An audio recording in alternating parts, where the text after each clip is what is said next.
오늘 우리가 요한복음 17장 1절에서 3절 우리가 세 번째 말씀을 나누는데요. 첫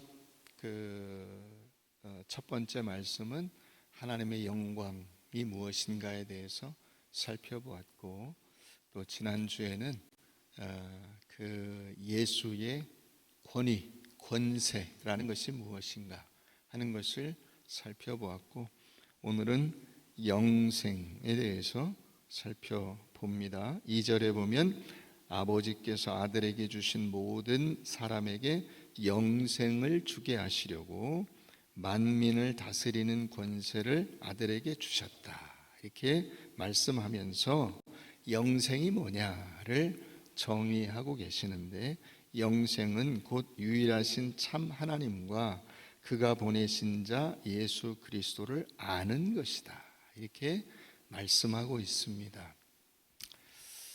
요즘 그 캄보디아가 시끌시끌합니다. 근데 캄보디아는 사실 이 공산주의 때문에 망한 나라예요. 캄보디아의 그 근세 역사 가운데 두드러진 것은 1975년부터 78년까지 극단주의적인 공산 사상에 물든 잘못된 지도자에 의해서 나라가 절단났다는 겁니다. 폴포트라고 하는 그의 본명은 다른 이름이 있더라고요.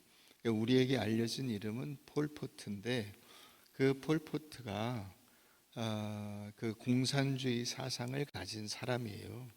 근데 이 사람이 그 프랑스에서 유학도 하고 그랬는데, 그 프랑스를 잘못 갔어. 왜냐하면 거기서 공산주의 사상에 물들어서 온 거예요. 그것도 아주 극단주의적인 공산주의로 가서 이게 단지 그냥 캄보디아만의 문제가 아니라 그 폴포트에게는 이게 나라라고 하는 것이 그 자본주의 혹은 그 인간의 문명, 이런 것을 다 배제하고 농업 생산으로 공평하게 똑같이 먹고 사는 사회가 제대로 된 나라다, 이렇게 생각을 한 거예요. 그래서 그가 실권을 잡자마자, 정권을 잡고 푸놈펜에 들어온 지 이틀 만에 24시간 내에 모든 푸놈펜 주민들은 푸놈펜을 떠나라, 이렇게 명령을 내립니다. 그래서 그 명령을 안 따르는 사람은 다 총으로 쏴 죽였어요. 그러니까 겁나서 사람들이 이제 그 푸놈펜을 떠나야 되는데 어디로 갈지도 모르고, 어디로 갈지도 몰라요. 그냥 하여튼 일단 푸놈펜을 떠나라는 거예요. 아이도 임산부도 노인도 가릴 것 없이. 그래서 가다가 차를 태워달라거나 뒤처지거나 못 가거나 그러면 다 죽였어요. 그리고는 이제 전 국가를 개조한다고 모든 지식인들을 제거해야 된다. 그럼 지식인이 어떤 사람이에요? 지식인의 기준이 뭐야? 그래서 지식인들은 교사, 배운 사람, 판사, 의사, 관료 등등의 정말 우리가 학교라도 하여튼 조금이라도 다닌 사람은 다 지식인이야. 그 사람들을 다 죽였어요. 다 죽였어요. 심지어는 어떤 사람을 죽였냐? 안경 쓴 사람, 펜을 갖고 있는, 여기 안경 쓴 사람 많으시죠? 공산당 들어오면 여러분 다 죽습니다. 안경 쓴 사람, 연필을 가지고 있는 사람, 그 다음에 책을 딱 줘서 책을 똑바로 어느 쪽이 위인지 아래인지 분간하는 사람, 다 죽였어요. 그래서 같은 민족을 200만 명 정도를 죽였다고 지금 통계가 나와 있어요. 전 인구의 4분의 1을 죽였어요. 처음에는 총으로 쏴 죽였는데 나중에는 총알도 아깝다고 그 몽둥이로 때려 죽였어요. 그래서 여러분 그 캄보디아 가보신 분들은 아시죠? 뚜엥 슬롯인가 하는 그 수용소 있잖아요. 거기에 해골들이 막 전부 이렇게 꽉 차 있는데 그 해골의 60% 이상이 두개골이 깨져 있어요. 몇 명이 죽었는지는 사실 정확히 알지 못해요. 왜냐하면 아무 데서나 다 죽였어요. 다 죽였어요. 그리고는 그러니까 진짜 학교라도 조금이라도 다닌 사람은 다 죽인 거잖아요. 그리고는 다 나머지 사람들을 농업으로 내모는 거야. 농사 짓는 대로. 그래서 똑같이 먹고 그냥 멀건 쌀죽 2숟가락 정도를 하루에 먹였어요. 하루에 멀건 쌀죽 2숟가락 정도밖에 안 돼요. 그렇게 여러분 3년 동안 200만 명 대충 잡아서 플러스 마이너스 150일 수도 있고 250만일 수도 있어요. 정확히는 알 수가 없어. 뭐 임산부니 애들이니 볼 것도 없고 그 사람들을 제일 먼저 죽였어요. 애들은 왜 죽였냐? 얘가 나중에 그 부모의 복수를 한다고 나올까 봐 애들을 먼저 죽였어요. 갓난아기고 뭐고 다 죽였어요. 그 대표적인 이유가 뭐라고요? 지식인. 그래서 여러분 농사를 짓는데 무슨 트랙터 뭐 농기계 이런 건 일체 없어요. 다 꽃괭이, 삽, 호미 이런 걸로 농사를 짓는 거예요. 어마무시합니다. 그 자세한 내용은 여러분 인터넷이나 유튜브에 상세한 내용들이 있어요. 보시면 알아요. 그리고도 그 다음에 그 크메르 루즈에 그게 크메르 족속 루즈라는 건 붉은이라는 뜻이에요. 붉은 크메르 족속이라는 공산 집단의 활동인데 거기에 몸담았던 사람 가운데 하나가 훈센이에요. 훈센이 또 실권을 잡아서 지금도 중국 공산당의 하수인 역할을 하고 있는 거잖아요. 나라가 완전히 그냥 여러분 75년에서 78년이면 그렇게 오래된 일이 아닙니다. 우리는 1950년부터 53년까지 6.25 전쟁을 치렀죠. 그래서 여러분 이제 극복이 됐냐? 아직도 극복이 안 됐잖아요. 근데 그 공산당 사상은 그 기독교와는 양립할 수가 없어요. 왜 그런지 아세요? 공산당은 그 이론적인 기반이 유물론이에요. 유물론. 물질로 돼 있다. 모든 오직 물질밖에 없다고. 오직 유자잖아. 오직 물질이야. 그럼 기독교 신앙은 영이죠. 영적인 거잖아. 그러니까 양립할 수가 없어요. 여러분, 저는 이 두 가지에 대해서는 단호하게 반대하는데 하나는 공산당이고 다른 하나는 동성애예요. 동성애는 왜 반대냐? 가정을 파괴하니까요.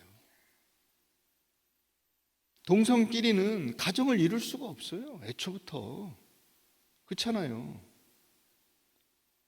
부부가 같이 살면서 아이를 낳아서 길러서 그 아이가 그 부모의 신앙과 믿음을 이어받을 수 있는 것이 가정의 근본적인 형태인데 그걸 할 수가 없잖아요. 그건 이미 실험으로 입증된 거예요. 공산당의 실험으로 불가능하다는 게 입증이 됐어요. 원래 공산당은 동성애를 엄청 싫어합니다. 소련이 가정을 해체하려다가 실패해서 포기했죠. 그죠? 처음에 그 혁명하고 나서 그 남자도 여자도 다 일을 시켜야 되니까 여자가 육아 때문에 일을 못 하잖아요. 그래서 아이를 분리한 거예요. 아이들을 따로 떼가지고 갓난아기부터 낳자마자 바로 아이들은 다 그 아이 합숙 시설 같은 데로 따로 모아가지고 아이를 거기서 그냥 그 이를테면 보모 같은 그 관리자를 하나 두고 아이를 그 먹이고 재우고만 한 거예요. 그랬더니 사람이 제대로 자랄 수가 있어요, 없어요? 사람 구실을 못해요. 사람 구실을. 정상적인 사람 역할을 못하는 거야. 그래가지고 포기한 거예요, 그게. 그런데 폴포트가 그 짓을 했죠. 남자, 여자, 아이들 따로따로 나눠가지고 공산주의 교육을 시켰죠. 학교도 다 없어요. 선생도 다 죽였잖아요. 여러분, 그 당시에 의사 800명 가운데 40명 살아남았고요. 판사 545명 가운데 4명 살아남았어요. 살아남은 사람이. 나머지를 다 죽였어요. 심지어는 자기 형도 죽었어요. 폴포트의 형도. 근데 여러분, 폴포트 사진을 보세요. 저도, 자기도, 그 폴포트도 안경 쓰고 있고요. 펜대 잡고 사진을 찍고 있어요. 그러니까 이 공산당의 내로남불이라는 것은 정말 입에 올릴 수가 없을 정도예요. 여러분, 우리가 잘 알아야 되고 역사를 통해서 제대로 배워야 됩니다. 배워야.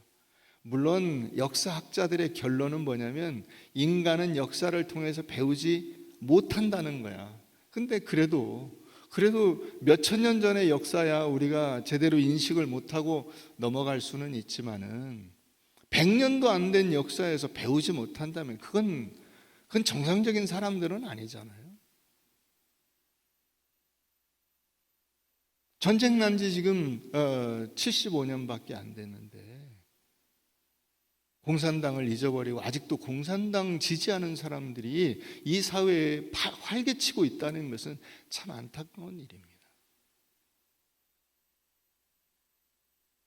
자, 어쨌든 그 캄보디아의 폴포트는 지식인은 죽음이다 이렇게 한 거예요. 지식인 때문에 사회가 망한다. 그런데 오늘 본문은 신앙은 영생은 알미다, 지식이다라고 말하고 있는 거예요.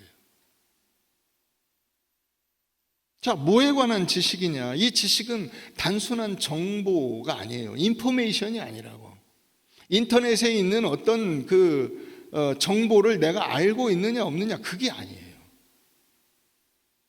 이 지식은 인격적, 경험적, 체험적 지식이에요. 체험적 지식이에요. 자, 이거를 우리가 단편적으로 즉각 알 수 있는 본문을 한번 보십시다. 창세기 4장 1절 말씀 한번 보시죠. 창세기 4장 1절.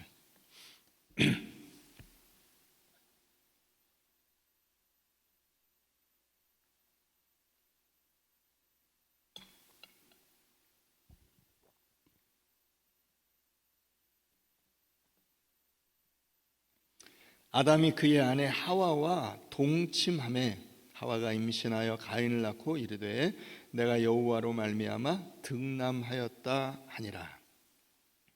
거기 그의 아내 하와와 동침, 이 동자 옆에 일이 있죠. 일, 조그만 숫자 1이 있죠. 예, 그 1이 밑에 이제 주석을 달아놓은 거잖아요. 그 밑에 내려가서 한번 보세요. 1 옆에 뭐라고 돼 있나? 뭐라고 돼 있어요? 알게 되매, 히브리어로 알게 되매라고 하는 단어가 본래 뜻이라고.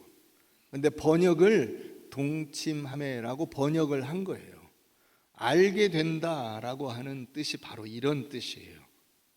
마치 부부가 함께 사는 것과 같다 이거죠.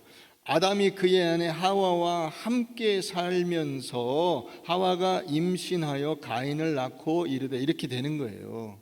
함께 산다는 것은, 여러분, 부부가 함께 산다는 것은, 식구가 함께 산다는 것은 어떤 뜻이에요? 그냥 이 사람은 뭐 어디 출신이고 몇 년생이고 기호 좋아하는 음식, 싫어하는 음식, 무슨 키가 몇이고 그런 거예요? 아니에요. 성격이 어떻고 마음 씀씀이가 어떻고 이 사람 습관은 어떤 것이고 이 사람은 이런 걸 좋아하고 저런 걸 싫어하고 이럴 때 아프고 이럴 때 건강하고 이런 것을 여러분 그냥 직감적으로 아는 거예요. 경험을 통해서 아는 거예요. 그렇죠? 여러분 각자가 그 나름 자기 나름대로의 특성이 있어요. 그거를 함께 사는 사람이 아니면 몰라요. 같이 사는 사람만 그걸 알아요. 아담이 그의 아내 하와와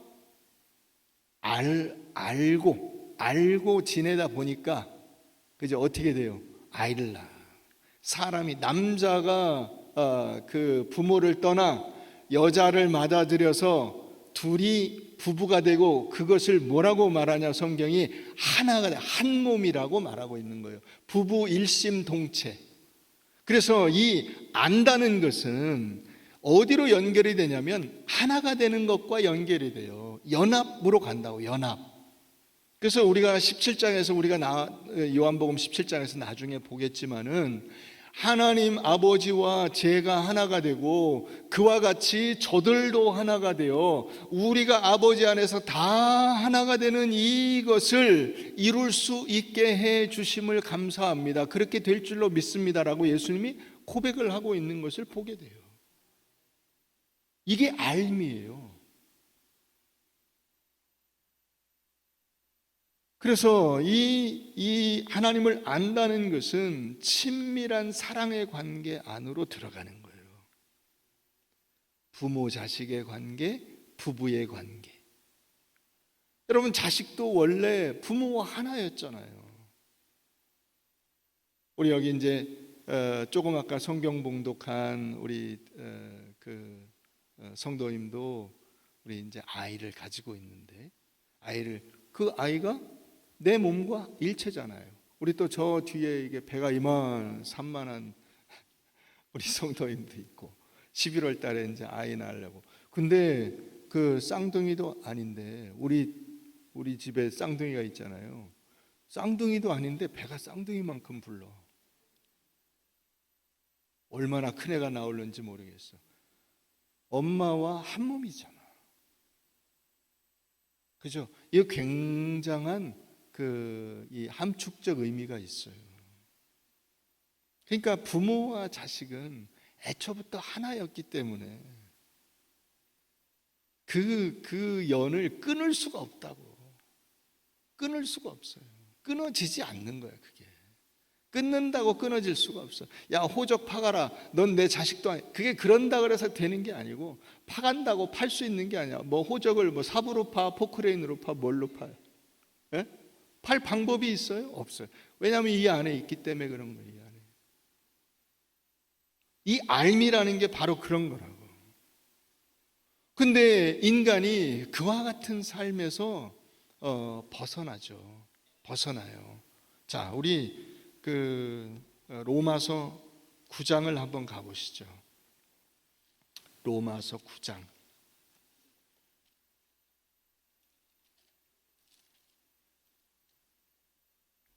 이 로마서 9장이 하나님의 은혜에 대해서 말하고 있는데 그 은혜, 하나님의 은혜의 그 한 예로 호세아의 예를 들고 있어요. 로마서 9장 25절. 호세아의 그래도 이르기를 내가 내 백성 아닌 자를 내 백성이라 사랑하지 아니한 자를 사랑한 자라 부르리라. 너희는 내 백성이 아니라 한 그곳에서 그들이 살아계신 하나님의 아들이라 일컬음을 받으리라 함과 같으니라. 여러분 여기 보면 내가 내 백성 아닌 자를 내 백성이라고 말씀하시고 사랑하지 않는 자, 이쁘지 않은 자를 이쁜 놈이라고 부르리라 라고 말씀하고 계세요. 여러분 이 호세아서 이건 2장에 나오는 이야기인데요. 호세아 1장, 2장, 3장 다 마찬가지예요. 자, 호세아는 사실 선지자이긴 했지만은 그가 전한 메시지로 그 하나님의 뜻을 전한 선지자이기도 하지만 그는 삶으로 메시지를 전한 사람이에요. 삶으로. 자, 호세아가 누구와 결혼을 합니까? 누구와 결혼을 하죠? 고멜이라고 하는 여인과 결혼을 합니다. 그 고멜은 자기가 선택한 여자가 아니에요. 결혼한다면 결혼 후보로 저 끝에 있을 정말 아닌 여자예요. 왜 아닌 여자죠? 자기 몸을 파는 여자니까 아닌 여자죠. 자기 몸 파는 여자하고 결혼을 하고 싶은 남자가 어디 있어요? 그래서 그 고멜과 결혼을 하라고 해서 했어요, 호세아가. 그래서 아이를 낳았어요. 이 아이가 내 아이인지 남의 아이인지 사실 알 수도 없어요. 그리고 그 아이를 하나님이 이름을 지어준 거야. 이름이 뭐냐면 로암미예요. 로라는 것은 아니라는 뜻이야. 암미는 내 백성, 내 백성이 내 자식이 아니라는 거야. 이름이. 아버지가 이름을 지었는데 아들 이름이 내 자식이 아니다. 내 자식이 아닌 놈아 라고 부르는 거야. 두 번째 아이를 낳았는데 루하마야. 로는 아니라는 뜻이라고 했죠. 루하마는 이쁜 놈이라는 뜻이야. 긍휼히 여김을 받는 자, 사랑받는 자의 뜻이에요. 내가 도저히 사랑할 수 없는 놈, 내가 도저히 이뻐할 수 없는 놈이라는 뜻이야. 야, 이뻐할 수 없는 놈아 라고 부르는 거야, 아이를. 자기 자식인데. 이게 하나님께서 이스라엘 백성들에게 던지는 메시지인 거예요.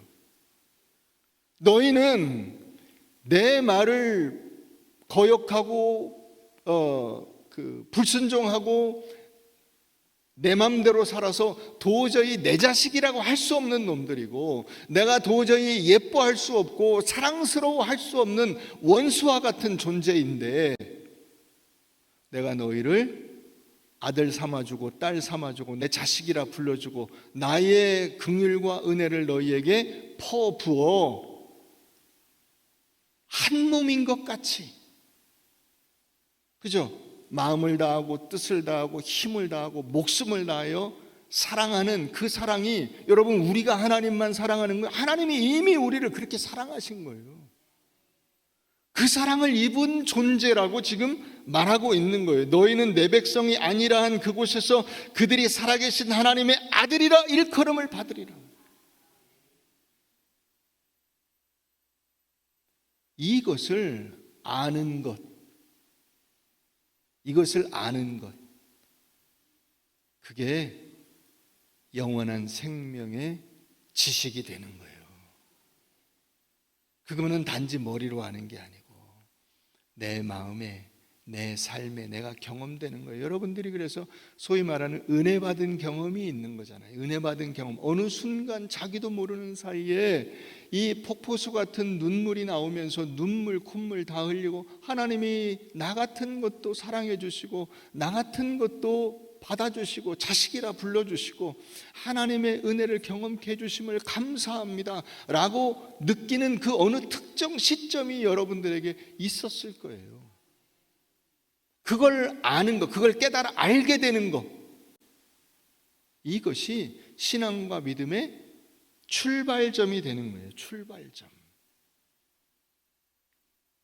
이걸 외적인 어떤 행동, 그 외적으로 표현되는, 여러분들이 예를 들어서 주일날 교회에 나와서 예배를 드린다든가 뭘 한다든가 헌금을 한다든가 이런 모든 것, 그런 것으로는 도저히 이게 측량할 수 없는 진정한 지식, 그거는 우리 안에 있는 거다, 내 안에. 자, 그걸 한번 봅시다. 예레미야 31장을 한번 가서 보세요. 예레미야 31장.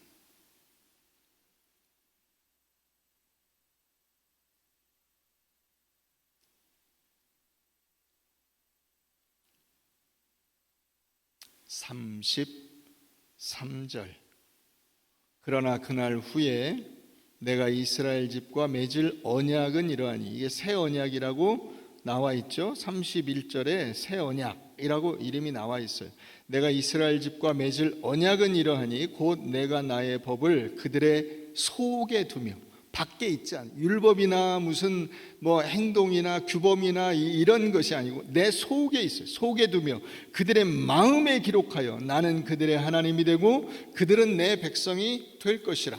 내가 하나님을 섬기고 예수를 믿는다는 것을 여러분 밖에다가 이렇게 표시내고 다닐 수가 있어요? 문신으로 새긴다고 돼요?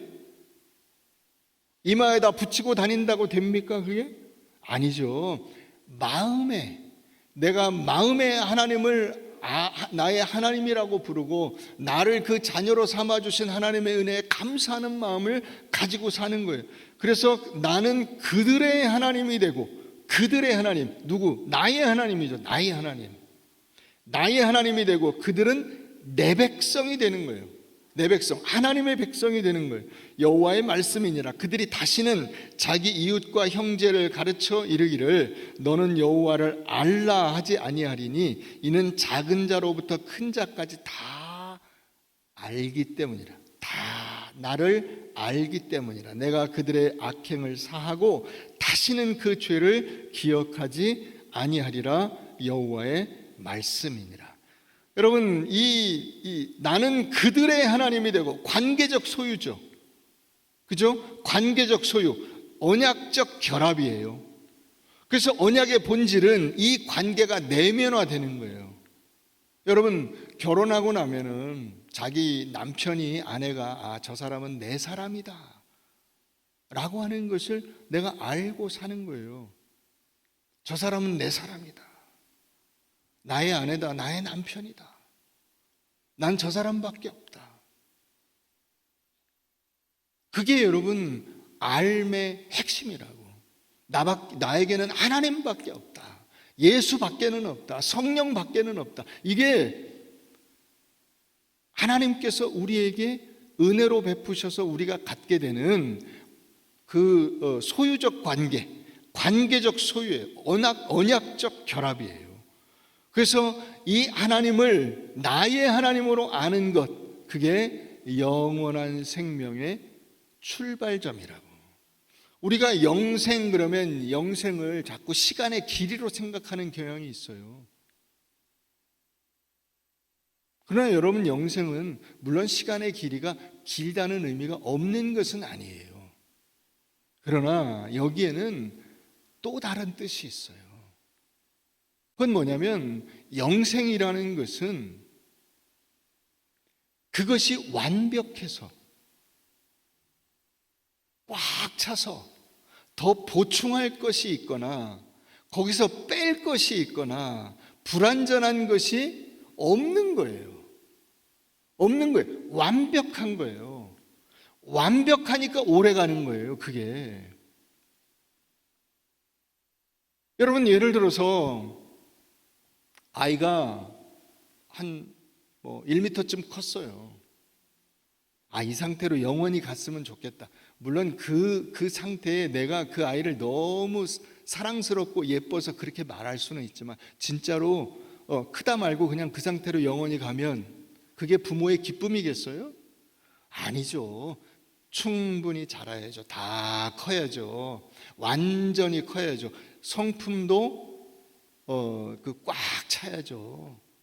뭐 하나 더 바랄 것이 없을 정도로 완벽해져야죠. 애가 너무나 마음이 깊고 생각이 깊고 침착하고 다른 사람들에게 예의 바르고 무엇 하나 나무랄 것이 없다. 여러분, 그래야 그 아이가 영원히 가야 좋은 거지. 얘는 이게 안 좋고 이게 안 좋고 이게 안 좋고 이게 내가 잘못 키웠어. 그런데 영원히 가면 그건 실패잖아요. 그래서 이 영생이라는 것은 우리가 하나님을 알고 하나님이 내 안에 들어오셔서 예수가 내 안에 계시고 내가 예수 안에 있어서 무엇 하나 부족하거나 보완하거나 거기서 뺄 것이 있거나 답답하거나 안타깝거나 원망스럽거나 불평스러운 것이 없는 기쁨의 상태예요. 완벽한 상태예요. 그걸 일컬어서 영생이라고 하는 거예요. 그 영생이 뭐다? 하나님을 아는 거예요. 그분과 함께 있는 거예요. 자, 이걸 우리 빌립보서 1장에서 한번 보시죠. 빌립보서 3장에서 한번 보시죠. 빌립보서 3장 한번 가봅니다.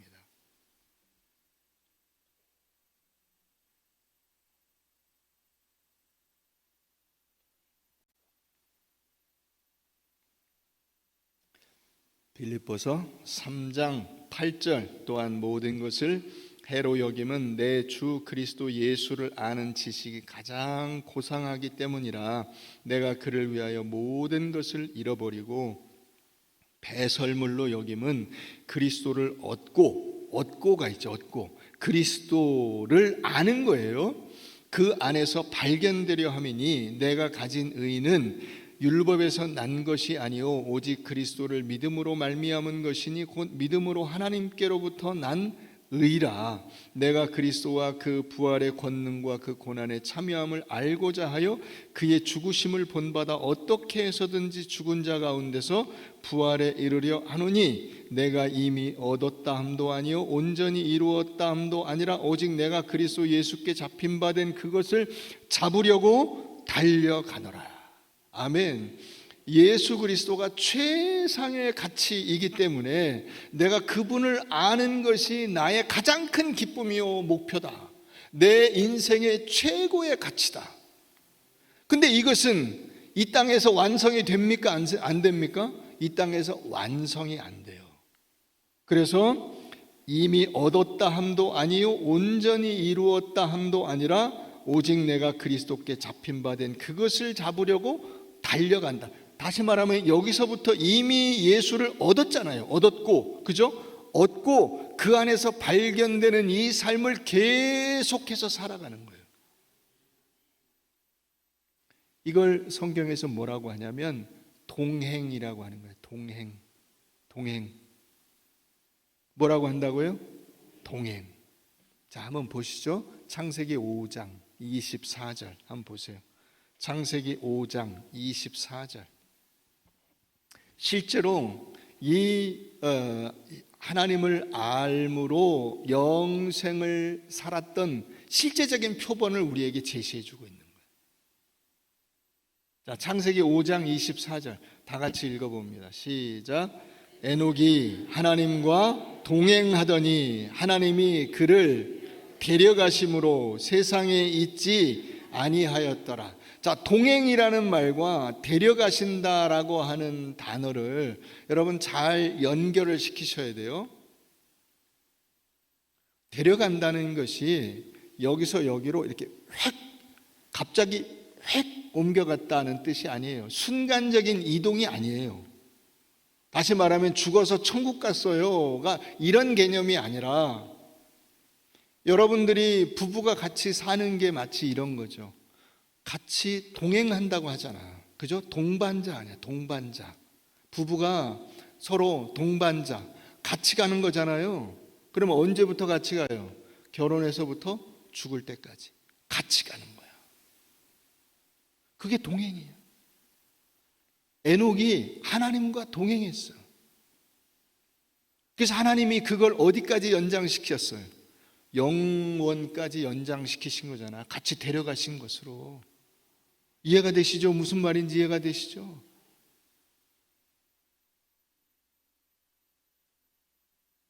여러분들이 흔히 생각할 때, 내가 천국 가가지고 이 땅에서 하여튼 이렇게 이 땅에서는 찌질하게 살다가 내가 천국 가서 이렇게 생각해서는 안 된다. 이 영생이 여기서부터 이미 시작된 거예요. 그리스도를 최상의 가치로 놓고 그분이 내 안에 들어오시고 내가 그분 안에서 발견되는 이 복된 인생을 나는 이미 여기서부터 시작을 해서 그게 어디까지 연결이 된다? 영원까지 연결이 된다. 예수 그리스도께서 그 하늘의 영광 보좌에 앉으신 그 자리 앞에까지 나는 이 길을 간다.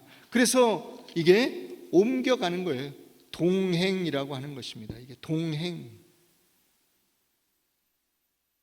부부가 서로를 깊이 알게 될 때 서로의 뜻을 존중하고 사랑하듯이 하나님과의 관계 속에서 그분의 뜻을 내가 기쁘게 순종하고 그래서 우리의 삶이 세상적인 가치로 설명할 수 없는 완전함과 만족과 충만을 경험하게 되는 것, 이게 영생이라고요. 그것을 여기서부터 시작해서 하나님이 이 에녹을 가신 것처럼 이어지는 거예요. 이어지는 거예요. 그게 우리가 영생에 대해서 굉장히 오해하고 있어요. 어떤 점에서? 단절로 보는 거죠. 단절. 여기서는 대충 이렇게 살고 천국 가서 영생을 얻는다. 이렇게 단절로 봐서는 안 돼요. 그거는 올바른 신앙이 아니에요. 여기에서의 믿음의 삶을 우리가 천국까지 같이 연결해서 가는 거예요. 영생은 죽음 이후를 기다리는 처량한 보상의식이 아닙니다. 영생은 바로 지금 이 순간 예수 그리스도 안에서 하나님을 아는 관계로 들어갔다는 것을 내가 알고 믿고 그렇게 살아가는 것입니다. 영생은 하나님과의 친밀한 교제와 예수의 사랑에 참여하여 살아가는 오늘 나의 현재적인 삶을 의미하는 거예요. 그래서 이것이 멀리 있는 것이 아니라고요. 그분을 아버지로, 내가 자녀로, 예수가 신랑으로, 우리는 신부로 살아가는 복된 삶을 의미하는 것이고, 그것이 영생이고, 그 삶을 통해서 우리는 하나님의 영광에 참여하게 되는 것입니다. 여러분, 그래서 여러분들이 하나님, 제가 주님을 깊이 알기를 원합니다. 지식이 아니라 사랑으로, 이론이 아니라 관계로 지금 여기에서부터 영원한 삶을 살게 하여 주시옵소서. 이렇게 여러분들이 기도하셔야 돼요. 예수 믿는 사람으로서 여러분들 주변에 있는 사람들에게 끼칠 수 있는 영향력이 두 가지가 있어요. 하나는 가치관, 다른 가치관을 가진 것을 보여주는 거예요.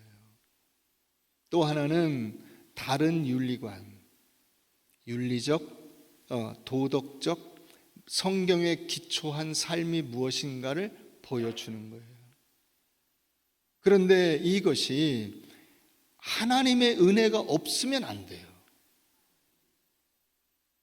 하나님의 은혜가 없이 내가 다른 가치관을 가졌다, 이걸 자꾸 이야기하면 교만이 돼요. 하나님의 은혜가 없이 내가 다르게 산다라고 하는 것을 다른 사람들에게 강요하면 독선이 돼요. 그런데 예수를 믿는다는 것은 그런 교만과 독선의 삶이 아니라 하나님의 은혜로 이 모든 것이 주어졌다는 것을 알고 감사하며 기뻐하며 사는 거예요.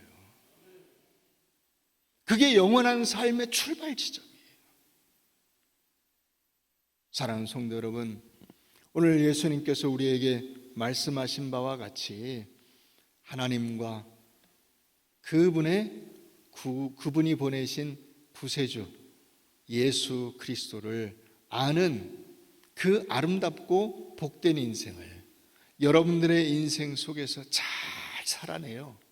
그 삶이 영원까지 이어지는 주님의 자녀들 되시기를 주의 이름으로 축원합니다.